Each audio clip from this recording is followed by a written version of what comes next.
guys, it's India. And I'm Zoe, and together we are starting our podcast called Woman to Woman. And so this podcast is super duper exciting. I'm so psyched to start. And basically, to me, Woman to Woman means that we're creating a safe space for women, young women, old women, um, just for us to have this idea about sharing our experiences and feeling comfortable within each other's skin and definitely emphasize intersectionality. What does it mean to you?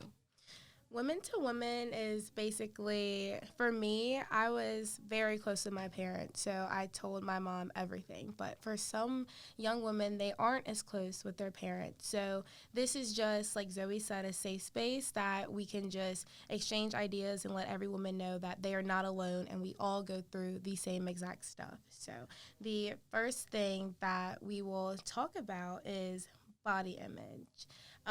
Body image, what comes to mind when you think of body image, Zoe?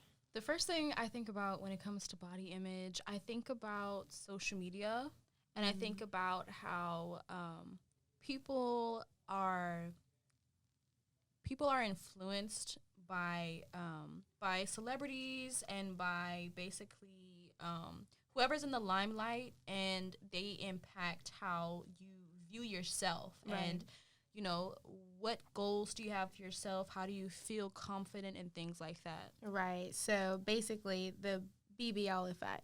Definitely. So, I mean, not everyone has to be a Kardashian. Let's get that straight. You do not have to have the biggest butt to impress a guy. Every butt is beautiful. I do not have a big butt. I I do not. But that confidence I have, I don't care. I know that my body, I'm confident in myself. I have no shame. I think social media portrays every woman that, oh, you have to be a Kardashian. You have to have an hourglass figure, and that's not what it should be. Right. Like, I think however you want your body to look like, you can do that, and you can honestly be confident in who you are with that body, you know? Right. And you know, it's crazy because people kind of associate curves with the Kardashians when the curves are coming from Black women. Right. You know, especially if we get into Sarah Bartman. Right. Who, you know, if you don't know who she was. Yeah, tell me. She was, she was a Black woman in the, like, during slavery in the 1800s. Basically, she used to be put on the circus and just basically put on display like she was this freak because she had curves, she had a big booty, she had thick thighs, you know, she had big breasts. And so white people used to laugh at her and, you know, make her feel bad because that's just how she was, you know, built. And it's crazy because now that is the goal, to have big butts, to have big lips, to have big boobs. Like, social media portrays it that this is what you have to have, and it's crazy to think that in past times that was frowned upon. Right. You know? Right. It's crazy how it flipped, really. But then it's still complex because cultural appropriation, you know, it hasn't changed. Right. Because whatever it is, Black people are the pioneers of it. Right. And when it comes to body, it's definitely there. And I think Black people have actually set the tone in, because white women did not want big butts. They did not want big anything. Everything had to be skinny. You had to look like a toothpick. And now everyone, like I said, wants to be a Kardashian. And honestly, everyone is not. You do not have to be. There's no such thing as too skinny or too fat. Everyone's bodies varies, and when we get down to sexual liberation, we'll discuss more in depth that everyone's body is unique and that there isn't a certain ideal that your body should look like. So, right. And I think that it starts with just in the household, because I know that when it comes to certain cultures and things like that, body is very, very important. It almost determines your status. Right. And so I know that there are some cultures where, you know, being skinny is, you know, acceptable. Right. And it needs to be the expectation. So you have to watch the things that you eat. You have to exercise a certain amount. You have to, weigh yourself. Sometimes it's strictly by numbers. In other cultures, they're more concerned with more weight you put on, or it could show that you're more wealthy and things like that. But sometimes we don't understand that a lot of the times those expectations, those standards can really cause like mental health issues. Right. And speaking of mental health, before I got to college at my illustrious HBCU, have to mention, I went to a PWI and surrounded by skinny bodies. And I played sports my whole entire life. I didn't have the thigh gap. Right. Like I was one of very few that did not have a thigh gap. So, did you go to a PWI? Yes, I did. Really? I went to a PWI in North Dallas, and this was in middle school. Like, there was this popular girl. She was a white girl. Mm-hmm. And so she was, like, telling everyone how she was like, I'm so happy I have a thigh gap. Like, I finally worked to get one. And I was like, what is that? And I'm like, I guess that's what I need to be popular. So I remember I went home when I asked my mom, I was like, Mom, like, look, do you see if I have a thigh gap? And no she was way. Like, what is that? No way. Yes. And then now I'm looking back on it, and I'm like, that was insane. Really? Yeah, because I'm like, why would I be worried about that? And I was like 12. And I bet the popular girl is wishing she did not have a thigh gap right now.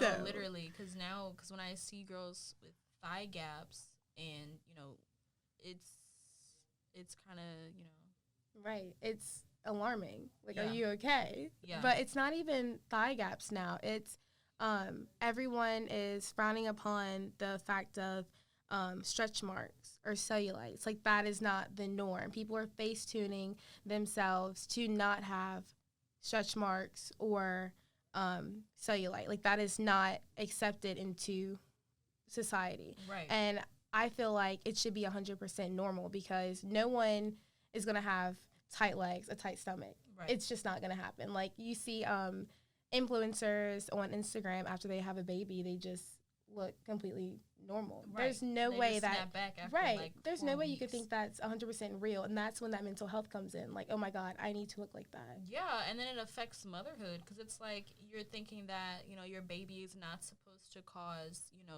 marks on your stomach and on your thighs and things like that. That's normal. It's just natural. It is 100. I 100% agree. And honestly, I feel like every woman needs to know that as you get older, you're guaranteed to have stretch marks, cellulite. You're getting older, so let's make it the norm.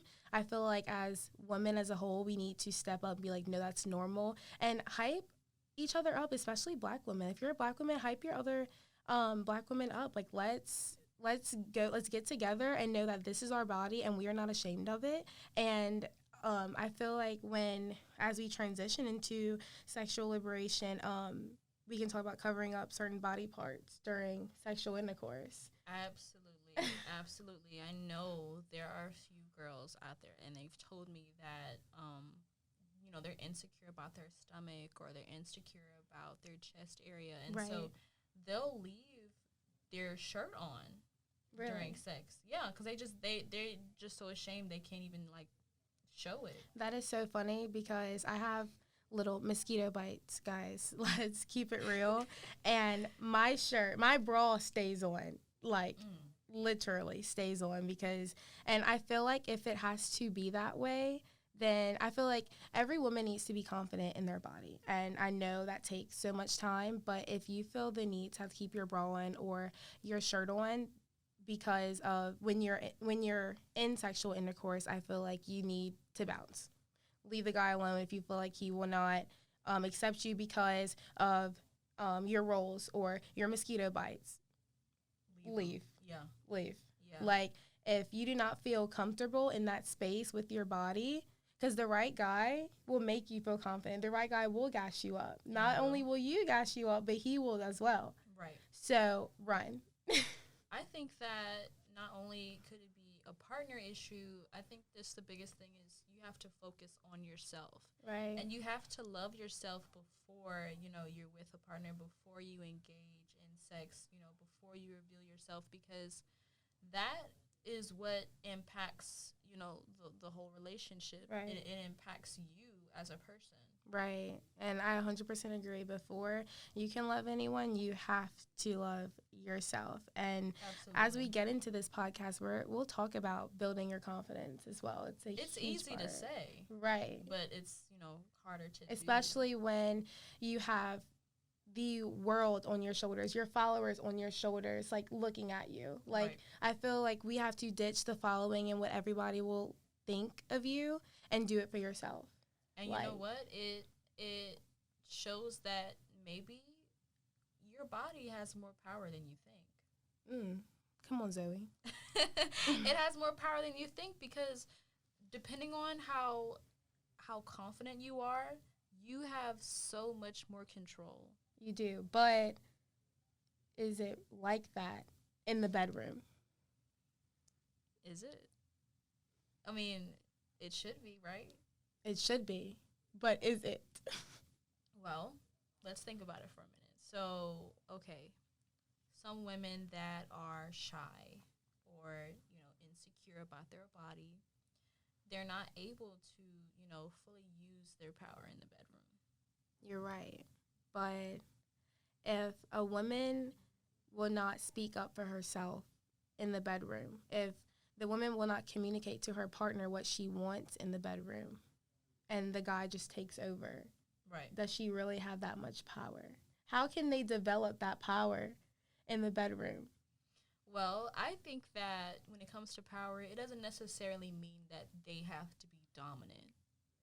Because you can still be submissive but still have power. So respected. Yes. I think power is associated with your respect, and it's associated with your standards for yourself. I love that. Your boundaries, right. What I'm saying yes to, what I'm saying no to. Right. You're not going to control me. Right. Like, we are doing this together. Right. It's supposed not to one, be a mutual right. act. But how often, especially for us young women, do we have power? Not a lot.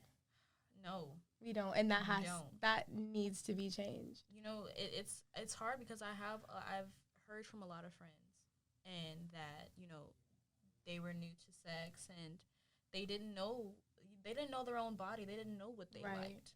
They didn't even know if they even liked their own body. Right, yeah. So when they, had sex, they weren't able to say no. They weren't able to set those boundaries, and therefore they couldn't be confident, and they had no power. Right. You're totally right. But I've noticed that over time, you get tired of feeling unsatisfied. You are. In my experience, I have. Right. I'm tired of just getting nothing out of. So what would be your advice to women to feel? How can you make sure that you are satisfied? Well, I would say the biggest thing would be to just start looking into getting like toys and vibrators and things like that, just so that way you can see what your body likes. And you could build confidence. Right, and what feels most comfortable for you. And another thing is to make sure that you are communicating. And, I'm speaking to a lot of other young girls out here, college, whatnot. This is like something that has completely kept me sane, especially because I'm still young. I'm still new to the game.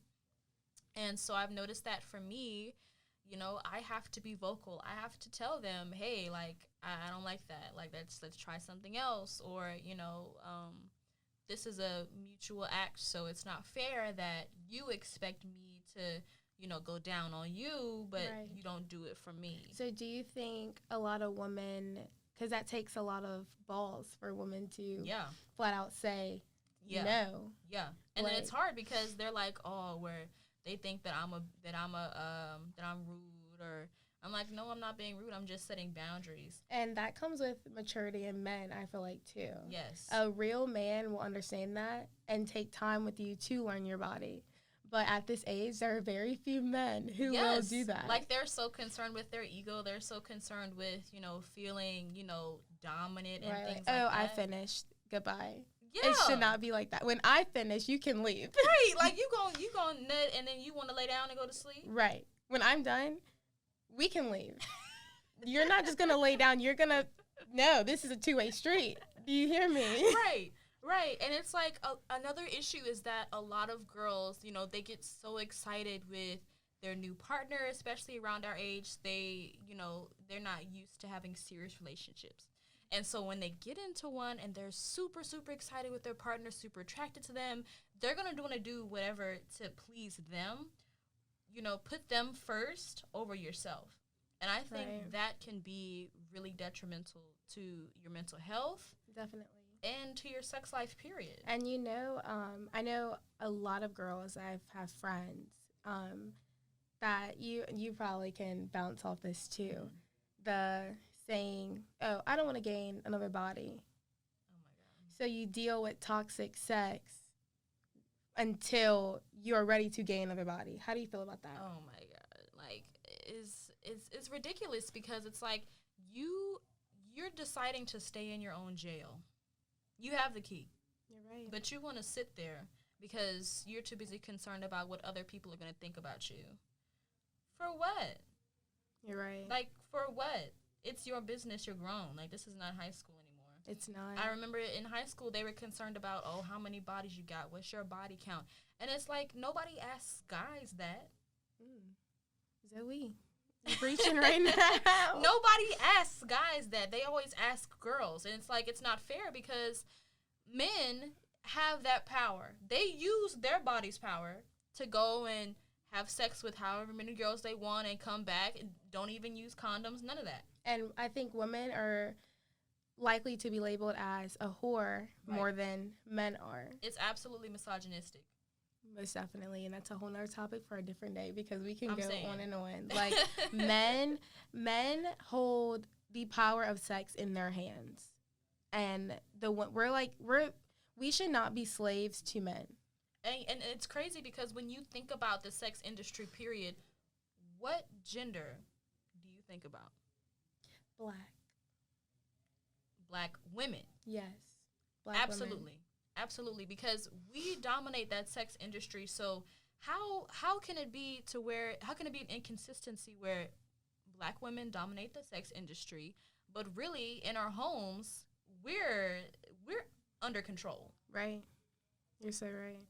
So that can't happen. So the thing is, we have to really start demanding respect, and we have to start just being liberated. Right. So when you think about Black women in the sex industry, how do Black women experience sex different from white women?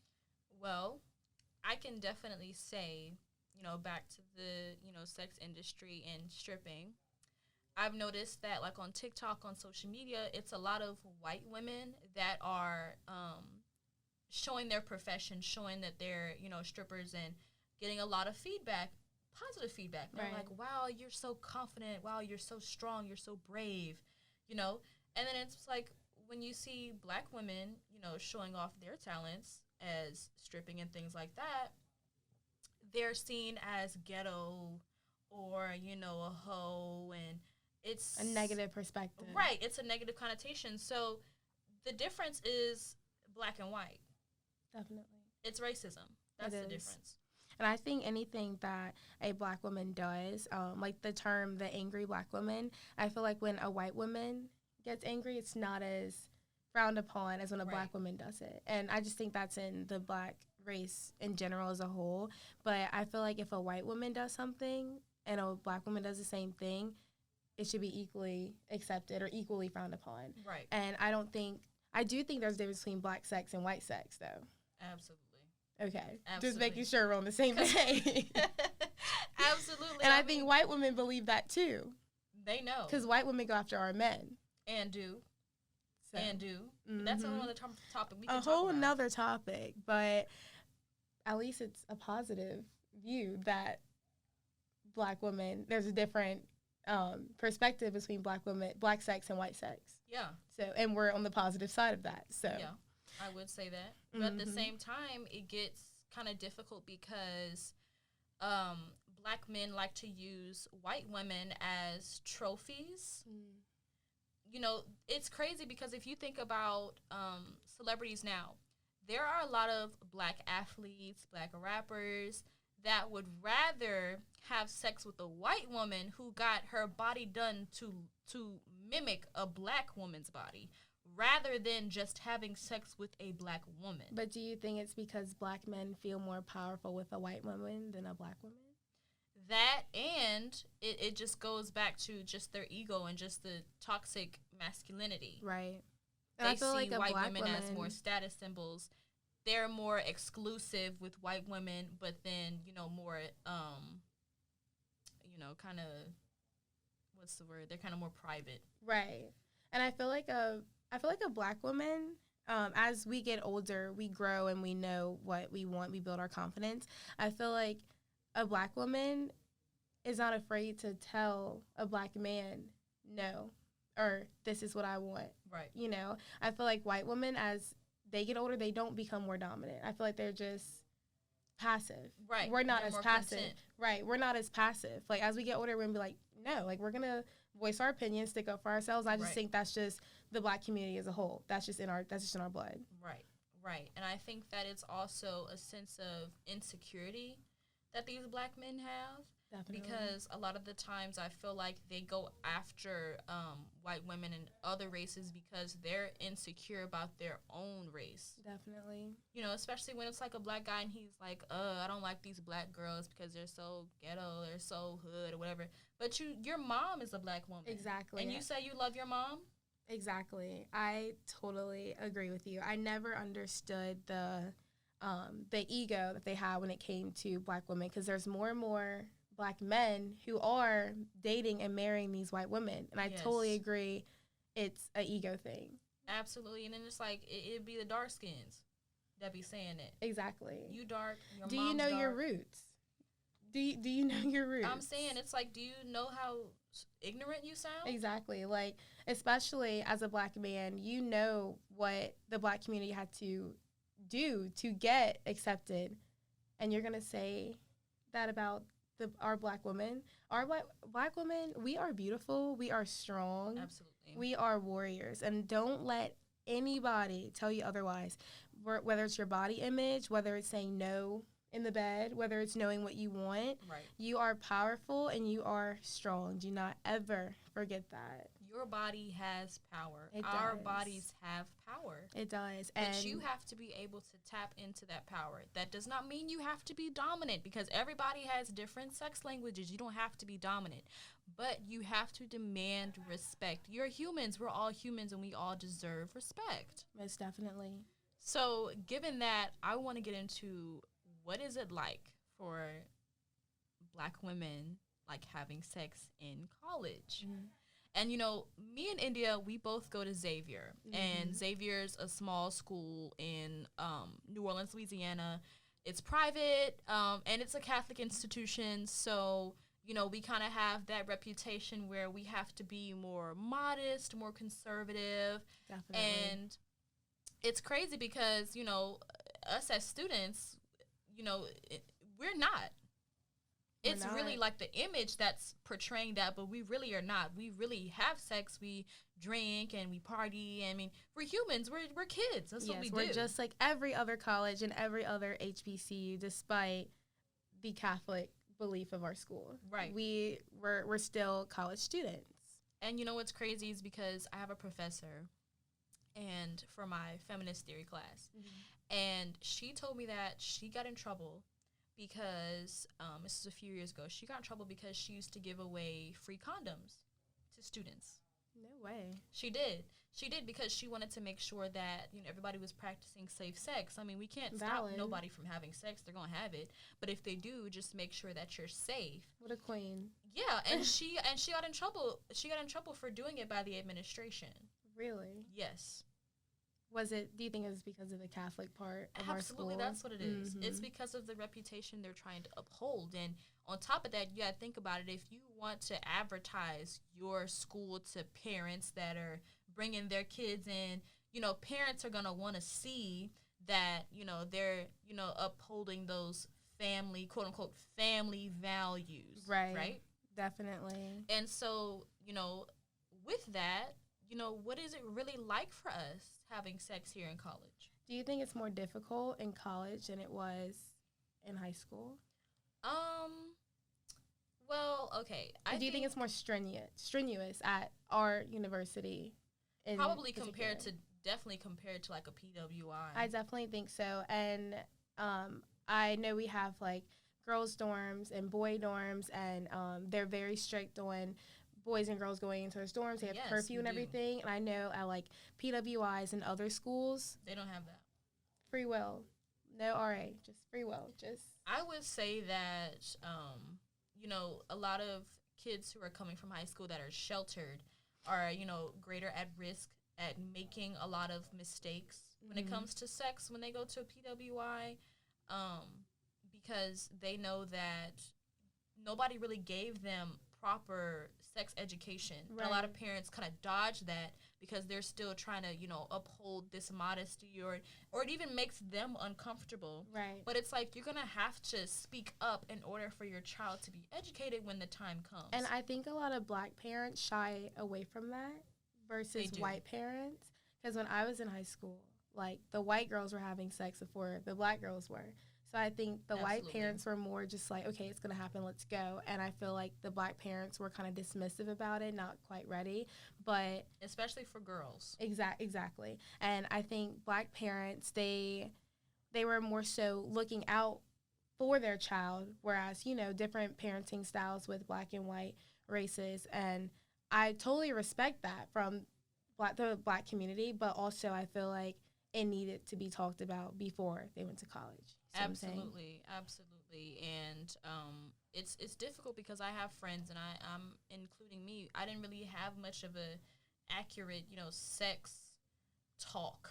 Right. It was just more of a, here are the body parts, and this is what's going to happen if you, play with them or whatever, and then don't get pregnant. Right. And me, I'm completely opposite. Both of my siblings are in the medical field, so I have books and medical books like shown. So I had like the educational experience side, but I think it was my mom just not telling me, oh, don't have sex, but educating me so I can protect myself. And it's those intimate conversations that need to be had. The knowledge. Right. The experience of this is how it feels. Like, I understand that you see the medical side, you see the biology of it. Right. But you need to understand, the social cues. You have to understand the feelings. You have to understand, intimacy. Things like that was so needed and so crucial in high school. And so when you make that transition to college and you're on your own, you don't know what to do. Right. You're just lost. And I feel like our podcast can help women who are lost to gain that confidence and that knowledge that they need. Absolutely, because we're speaking woman to woman. We are. Come on. Yes. And the moral of this podcast is to just be unapologetically you. I feel like your confidence should not be toggled with anything. I think you should look at your posterior on a regular, like hype yourself up, tell yourself affirmations to build your confidence, and be confident in the bedroom. You have the power to do whatever you want, and make sure that your partner is on the same page as you, so there'll be no miscommunication. Absolutely. And I believe that you have to start, again, setting your boundaries, demanding respect. Nothing's wrong with that. Nothing's wrong with being confident. You may get some hate. You may not.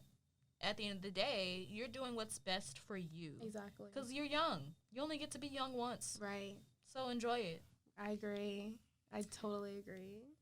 Well, I think this was great. This was a wonderful first episode. Thank you for joining me, Endya. Yes, thank you, Zoe. I think we touched a lot of young women here, knowing that their body is power.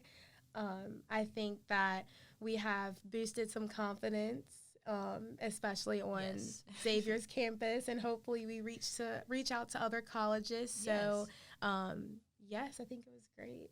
All right, guys. Thanks for listening. Thank you. Bye. Bye.